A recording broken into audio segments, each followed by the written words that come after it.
When my daughter-in-law told me I wasn't family anymore, I didn't argue. I just stood there, holding the birthday card I had brought for my granddaughter.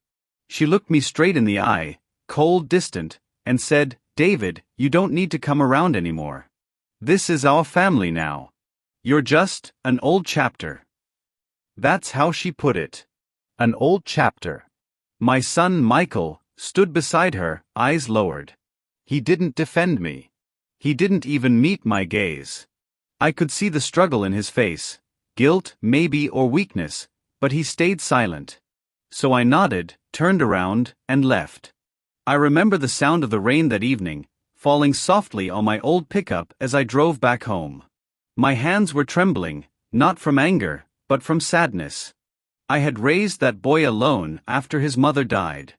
Worked 2 jobs, sacrificed everything so he could have a good life, a college education, a home. And now, I was just an old chapter. But I didn't yell. I didn't demand respect. I just went home, made myself a cup of tea, and sat by the window. I told myself, if this is what love becomes when people forget where they came from, then I'll just step back and let time teach its lessons. At that moment, I didn't know how cruel time could be, or how it would circle back quietly to hand me the most unexpected revenge, not through anger or bitterness, but through calm, deliberate silence. Michael was my only child. When he was little, he was my reason to wake up every morning. I used to pack his lunch, fix his bike, and help him with his homework after coming home from long shifts at the auto shop. His mother, Linda, passed away when he was 10. Cancer took her quickly, and I did my best to fill both roles, father and mother. We were a team back then. But life changes people. When Michael married Sarah, I was genuinely happy. She was a bright woman, ambitious, well-educated. She worked in marketing and spoke about career goals and dreams. I respected that. I thought she'd bring balance to my son's life. For the first year, everything seemed fine. They'd invite me for Sunday dinners. I'd bring toys for their little girl, Emma. I loved that child like she was my own. But slowly things shifted. Sarah started making small comments. "Your dad should move into a retirement place, Michael. It's not good for him to live alone." Or, "We can't have him around Emma too much. He spoils her with old-fashioned ideas." Michael never said anything. He just nodded along. One Thanksgiving, I arrived early to help cook, like I always did. Sarah looked annoyed. "Oh, David, you didn't have to come so early. We already have everything under control." I smiled politely, washed my hands, and tried to help anyway. But every move I made seemed to irritate her. She whispered to Michael that I was in the way. I pretended not to hear. That night, as everyone sat down to eat, I noticed there was no seat for me at the main table. Just a small one near the counter. "For convenience," she said. It stung, but I stayed quiet. I kept visiting less and less after that. Every time I went, I could feel her eyes watching, judging, pushing me out of the picture little by little. And then came the day she told me outright that I wasn't part of the family anymore. I never went back after that. I spent the next few years alone, fixing up old cars, feeding the birds, visiting the park. I found peace in silence, though a part of me missed my granddaughter deeply. But life has a strange way of balancing things. Sometimes it waits. And then, when people least expect it, it presents them with a mirror. 3 years passed. Michael never called. Neither did Sarah. I sent a few birthday cards to Emma, but they were never acknowledged. Then one day, I received a phone call. It was Michael. His voice trembled slightly. "Dad, can we come over?" I hesitated. "Sure," I said. "Doors open." When they arrived, Sarah didn't even look at me. She stood stiffly by the door while Michael spoke. He looked older, worn out, like life had humbled him somehow. "Dad," he began softly, "Sarah's not doing well." I looked at her. She seemed pale, thinner than before. Her face had lost its confidence. "She's been sick for a while," he continued. "Kidney failure." Doctors say she needs a transplant soon or. He couldn't finish the sentence. I stayed quiet. Then he added hesitantly, they tested me. I'm not a match. Neither are her parents. I looked at him, and in that long silence, I began to understand why they had come. Finally, he said it. Dad, we were hoping, maybe you could get tested. Just in case. For a moment, I didn't know what to feel. The woman who told me I wasn't family now needed my blood to survive. But I didn't show any emotion. I simply said, all right, let's see what the doctors say. A week later, the results came back. I was a perfect match. When the doctor told us, Michael exhaled in relief. Sarah, on the other hand, looked uncomfortable. She thanked me, not sincerely, but because she had to. I could tell she hated needing me. Over the next few days, the hospital arranged everything. Michael called often, being polite, almost too polite, the kind of politeness that hides guilt. He kept saying, Dad, we really appreciate this, like he was trying to erase the years of silence. But I wasn't doing it for them. I was doing it for myself. To see what time would reveal. The night before the surgery, I sat in my small living room, staring at Linda's photo on the wall. You'd tell me to forgive, wouldn't you? I whispered. But forgiveness, I learned, isn't about letting someone back in. It's about letting go while keeping your dignity. The next morning, I arrived early at the hospital. They prepared me for surgery. Sarah and Michael were in the waiting area. She looked nervous, almost fragile.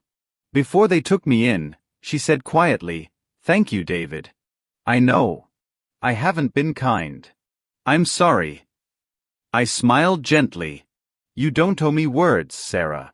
Just take care of what you've been given. That was all I said. The surgery went well. She recovered quickly, and I went home after a few days. But what happened after? That's where life showed its quiet justice. After the surgery, I didn't hear from them again. No calls. No visits. 3 months passed. Then 6. Not even a thank you card. I wasn't surprised, though. People rarely change overnight. But one evening, while I was fixing an old radio in my garage, I received a knock on the door. It was Michael, alone. His eyes were red. Dad, can I come in? He sat down, ran his hands through his hair, and sighed. Things aren't good. Sarah's leaving me. I looked at him quietly. She said she wants a different life. She's been talking to someone from work. She says she feels reborn after the surgery. He laughed bitterly. Funny, huh? You saved her life, and she's using it to run away. I stayed silent. He looked at me and said softly, You must hate her. Maybe even me. I shook my head. No, son. Hate is heavy. I stopped carrying it a long time ago. He lowered his head. I don't know what to do. I told him gently, let her go. Let time teach her what words never will. Over the next few months, the divorce went through. Sarah moved to another city with her new partner. But karma, I've learned, doesn't rush. It arrives when people have settled into comfort. A year later, Michael called again. His voice was quiet. Dad, you might want to sit down. He told me Sarah's new partner had left her. She'd fallen sick again, complications from stress and neglect. Her body was rejecting the kidney. Doctors said her chances were low this time. I didn't feel joy or triumph. Just a deep, still calm. Some debts, I thought, pay themselves. Weeks later, I received a letter from Sarah. Her handwriting was shaky. It read, David, I don't know how to begin. You gave me life, and I used that gift to hurt the person who gave it. I'm not asking for forgiveness, but I want you to know, I finally understand what family means. It's not who shares your home. It's who stands by you when you have nothing left. I'm sorry. Truly. Sarah. I folded the letter and placed it in my drawer. I never replied. She passed away a few months later. Michael attended the funeral. I didn't. But one evening he came to my house with Emma, my granddaughter, now 9 years old. She ran into my arms and said, "Grandpa, Dad says we're moving in with you for a while." That was the moment my heart finally softened. Life had brought everything full circle, quietly, perfectly. Michael and Emma stayed with me for a year. I watched my son slowly rebuild himself, not with ambition or pride, but with humility. He helped me fix cars in the garage, took Emma to school, and learned the peace that comes from simple living. Sometimes he'd sit by the porch with me and say, "Dad, I wish I'd listened to you more." I'd smile and reply, "You learned when it was time, son. That's all that matters." One evening, Emma found Sarah's letter in my drawer. She asked, "Grandpa, did Grandma Sarah write this?" I nodded. "Did she really say sorry?" "Yes," I said softly. "And sometimes, that's all a person can do before they go." Emma was quiet for a while. Then she asked, "Do you forgive her?" I looked out the window, the sun setting behind the trees, and said, "I already did. A long time ago." Because forgiveness, I learned, isn't about saying the words. It's about refusing to let pain live rent-free inside you. When Michael eventually remarried, to a kind, gentle woman named Laura, I saw in him a man who finally understood what love and family meant. And every time I looked at Emma, laughing in the garden, I felt that the storm had finally passed. Now, years later, when I look back, I don't see enemies or betrayals. I see lessons. Sarah taught me that gratitude is not something you can force. It grows only in hearts that have learned humility. Michael taught me that silence can heal more than confrontation ever could. And time taught me that revenge doesn't always come with noise. Sometimes it comes with peace. People often think revenge is about getting even.